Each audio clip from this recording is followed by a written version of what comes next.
from the studios of Postscript Media and Canary Media.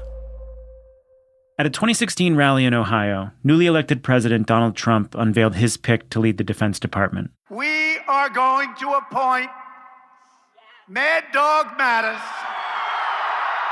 as our Secretary of Defense.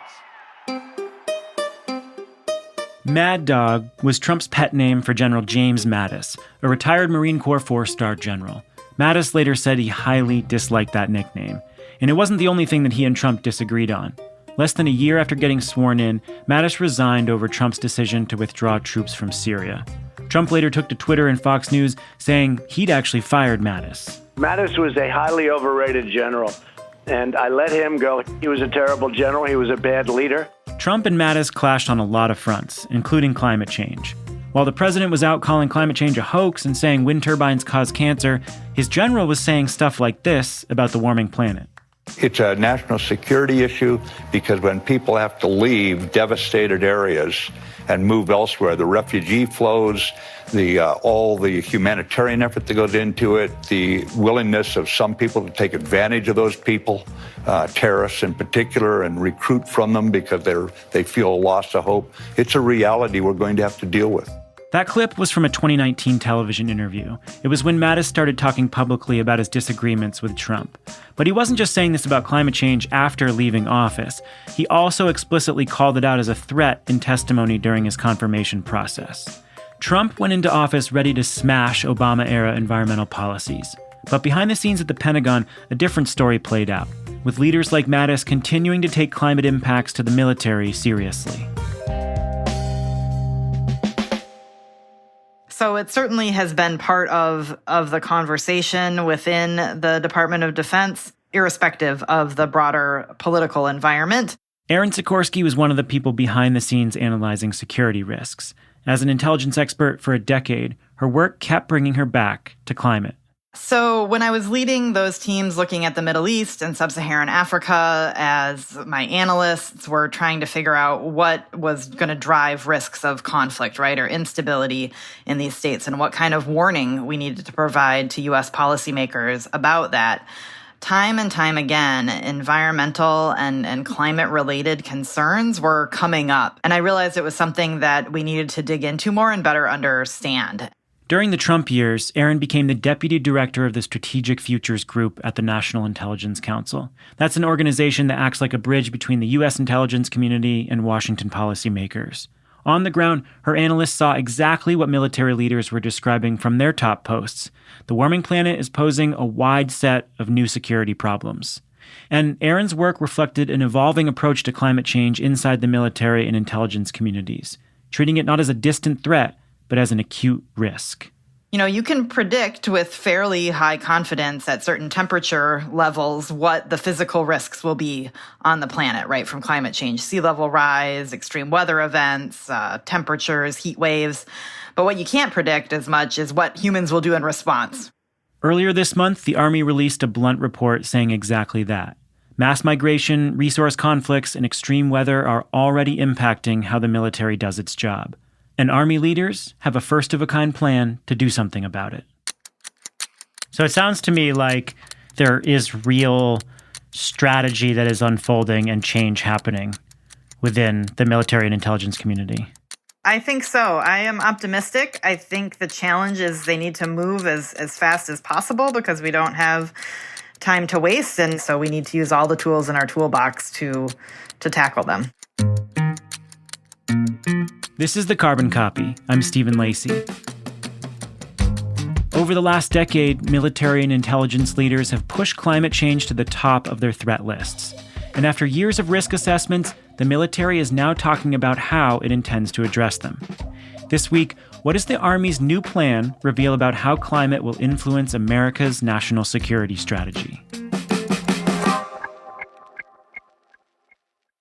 America's green banks are preparing to unleash a wave of capital for clean energy. The Greenhouse Gas Reduction Fund invests a historic $27 billion in projects nationwide. This could mobilize up to $150 billion of private capital for solar, storage, efficiency, and electrification in underserved communities. So how do we deploy those billions quickly, efficiently, and with the highest impact? On July 18th, Latitude Media and Banyan Infrastructure will host a virtual event exploring the on-the-ground realities of making America's green banks a success. Register for free by clicking the link in the show notes or go to latitudemedia.com/events. Clean energy and climate tech are policy-driven industries, and anyone working in this field touches local, state, and federal policy in a very real way. And that's why you should be listening to Political Climate, a podcast from Latitude Media and Boundary Stone Partners that delivers an insider's view on climate policy and politics. Every other week, co-hosts Julia Piper, Emily Domenech, and Brandon Hurlbut cover the nuances of government funding, regulations, backroom negotiations, and the election, of course. Political Climate is a show for people who want authentic conversations and strong opinions from voices across the political spectrum. Listen at latitudemedia.com or subscribe to the show anywhere you get your podcasts.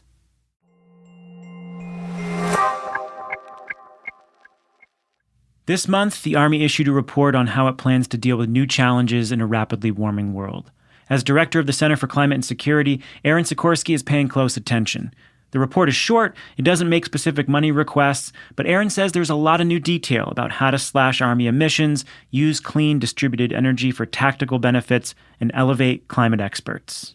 And I was impressed with the level of detail of the ambition of some of the provisions, a microgrid on every Army installation and base, a move to all electric non-tactical vehicles by, I believe, 2027.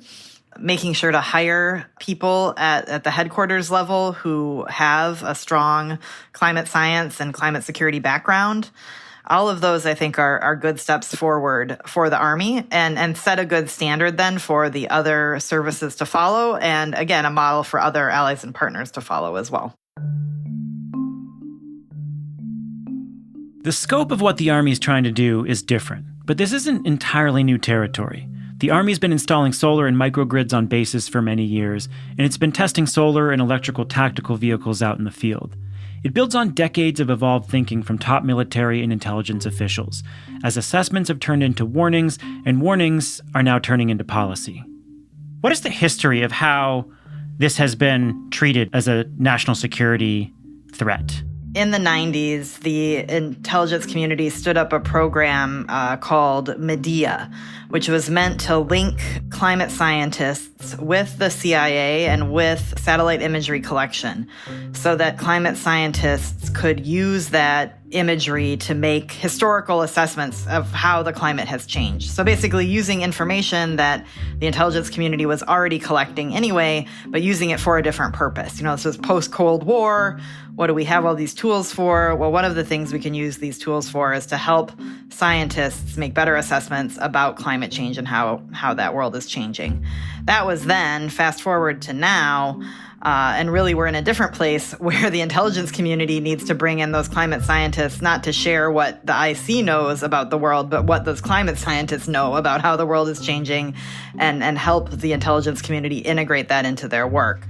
Department of Defense, similarly, you know, it was back in the 90s and then the early 2000s started using the term threat multiplier, that climate change was going to intersect with other threats and exacerbate them.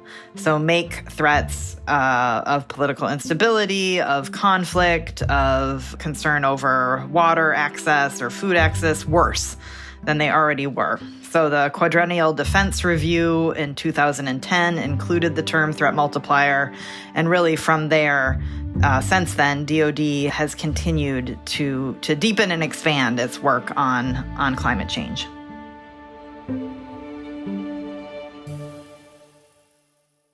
So this mention of climate change as a significant threat in the 2010 Quadrennial Defense Review was a very big deal. How does it start to inform the way the military talks about this issue going forward? Why was that such an important moment? Sure. It was a big deal because it was a reframing of thinking about U.S. national security, right? This isn't just a country, right, which is our traditional unit of analysis in international relations and foreign policy.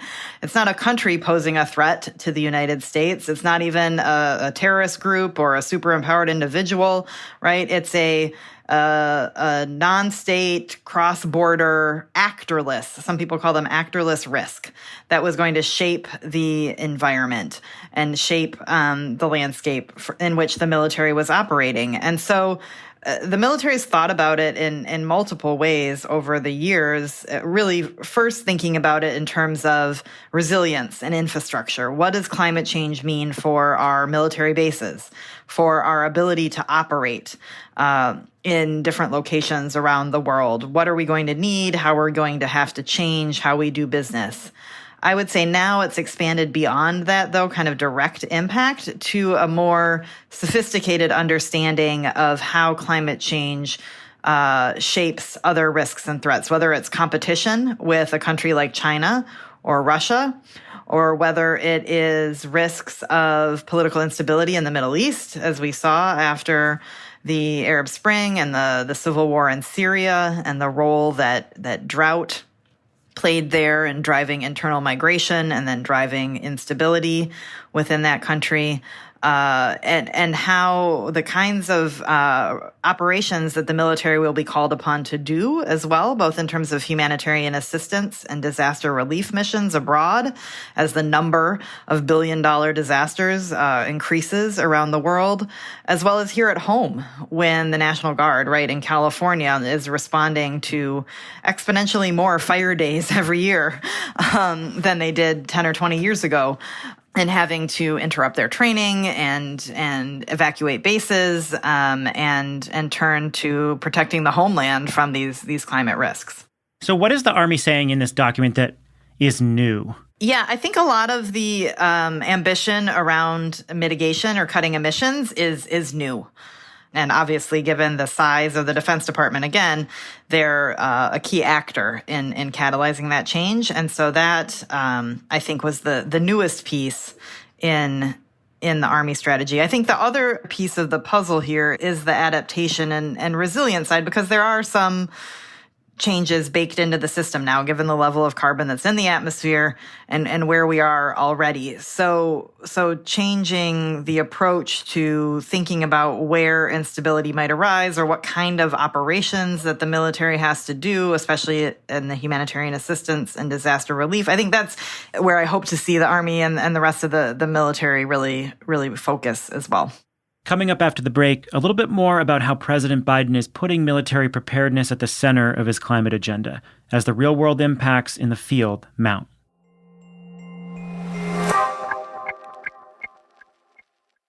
On July 18th, join Latitude Media and Banyan Infrastructure as we take a deep dive into the next phase of deploying the $27 billion Greenhouse Gas Reduction Fund. We'll provide practical insights for the state agencies and local lenders at the front lines of dispensing these funds. Where are the bottlenecks? How do we balance speed with transparency? And can America's green banks live up to the expectations of both local communities and Wall Street? Latitude Media's Stephen Lacey, Banyan co-founder Amanda Lee, and Clean Energy Fund of Texas EVP Billy Briscoe will answer these questions and more on July 18th at 1 p.m. Eastern. This is a must-attend for project developers and financiers. Register for free at latitudemedia.com/events or click the link in the show notes.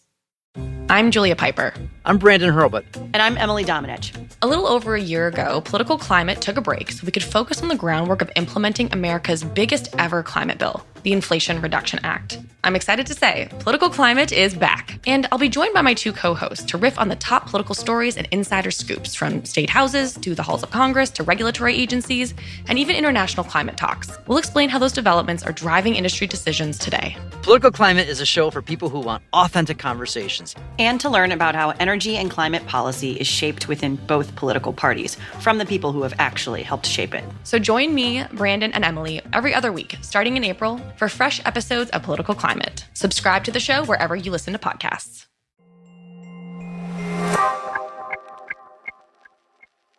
How has this military strategy changed or become more prominent or fallen into the background as administrations have changed? So I'm thinking from Obama to Trump to Biden. Has the jolting political shift shaped how the military has been talking about this strategy on climate? Yes and no. I think that on the one hand, when you look at the national defense strategy that was released under President Trump, there is no mention directly of climate change in that national defense strategy. And almost certainly there will be in the one we expect from President Biden's Pentagon.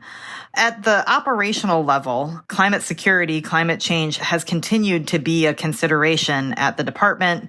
It's something that Secretary of Defense James Mattis, under President Trump, when he testified before Congress, talked about concerns about climate security risks. But certainly the amount of attention, the amount of resources that are put toward it will shift given who's in the White House, for sure. So President Biden has been very vocal about the military's role in addressing climate change. And when he first came into office, he was on a trip to Europe and he gave this speech saying that the military leaders told him when he was vice president that climate change is the biggest threat that they face. When I went over in the tank in the Pentagon, this is not a joke. You know what the Joint Chiefs told us the greatest threat facing America was? Global warming. Because there'll be significant population movements, fights over land, millions of people leaving places because they're literally sinking below the sea in Indonesia. And so he has been publicly talking about the national security risks tied to climate change and what the military should be doing about it to decarbonize its bases and to use clean energy for tactical support. Is there anything new happening under the Biden administration that feels different in its support of these efforts? Yeah, I think I think it's a couple things. I think it's new, because toward the end of the Obama administration, he too released an executive order on climate change and national security that established new mechanisms for coordination across all the security agencies, pushed for more decarbonization from the military, all of that. That executive order was rescinded as soon as President Trump came into office and hadn't been in place very long. But there's a few material differences, I think, from Biden to Obama. I think the issue has become even more acute. He came out from the very beginning of his administration with an executive order on these topics that required a lot from the Defense Department, but also the State Department, USAID. Because let's not forget, this isn't just a DoD security issue. It's all arms of the national security community. But requiring integration of climate change into wargaming, into regional strategies, I think that to me is one of the biggest and most important things that the Biden administration can do is that focus on mainstreaming or integrating a climate lens. So it's not just off in its own separate climate office, right? But that everyone throughout the military sees climate change as part of their job and shaping their job. I think the amount of attention in terms of people and resources that have been focused on this, that you have Secretary Austin saying that his three main issues are China, COVID, and climate. That's a big deal. And that sets the tone, When your boss cares about something, you care about it a lot. And Secretary Austin is the main boss there. So I do think the focus is even greater than ever before. And Biden, I expect when we get the budget request from President Biden later this spring, we will see that focus translated into a request for dollars to focus on these issues as well. Can you give any other examples, concrete examples of how climate change has shaped the way the Pentagon operates or shaped military operations out in the field? Sure. I've talked a little bit about California and the wildfires there. I think that's a key example where you've seen the military having to evacuate bases, having to curtail training days due to air quality, having to divert resources to help fight fires. That's one key example. I think also in places like the Sahel in West Africa, where we've seen climate change drive conflict patterns there, drive the ability of terrorist and extremist groups to recruit more easily as governments are not able to help manage the shocks. I think the military's understanding of the nexus between terrorism and extremism and climate change has been shaped by the Sahel in particular. I think also in South Asia and Southeast Asia with a number of disasters that have been driven by climate change and increasing intensity of storms and typhoons, and the number of times the military has been called on to help respond to those challenges. That has also shaped the military's understanding. And then, of course, there's the Arctic as well, which would be remiss not to talk about. But as the ice is melting in the Arctic and opening up new access to either commercial waterways or access to minerals and resources, that's a huge challenge for the U.S. military as Russia seeks to gain access. China, which calls itself a near Arctic power, and reshaping the geopolitics of that region, that's also been very influential in the military and its thinking about climate change. So you're dealing with a lot of highly consequential, potentially dire issues in your job. Do you have to get up, take a lot of walks, stretch?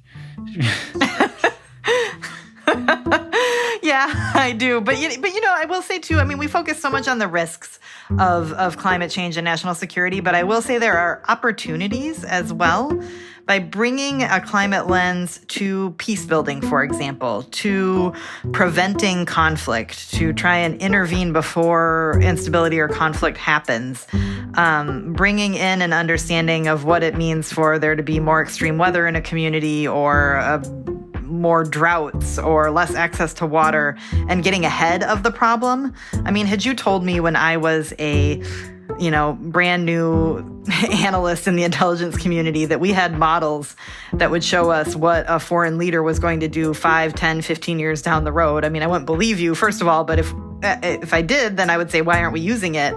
And with climate, I mean, we have models that will show us 5, 10, 15 years down the road at different temperature levels what to expect. And so those predictive capabilities are a huge power that we have and tool for us to use in the security community. And so that also gives me hope as well, because if we can use those tools, we can get ahead of these problems and work to try and prepare and manage them.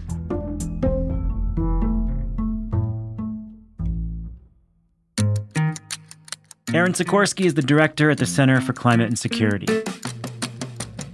And as someone who's worked in intelligence for a decade, she was remarkably good at keeping the conversation mostly jargon-free.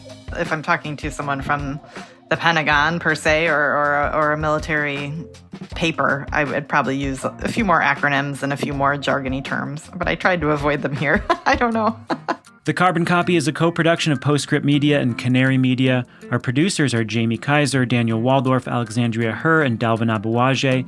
Ann Bailey is our editor. Sean Marquand mixed the episode and composed our theme. Original music came from Echo Finch and Blue Dot Sessions.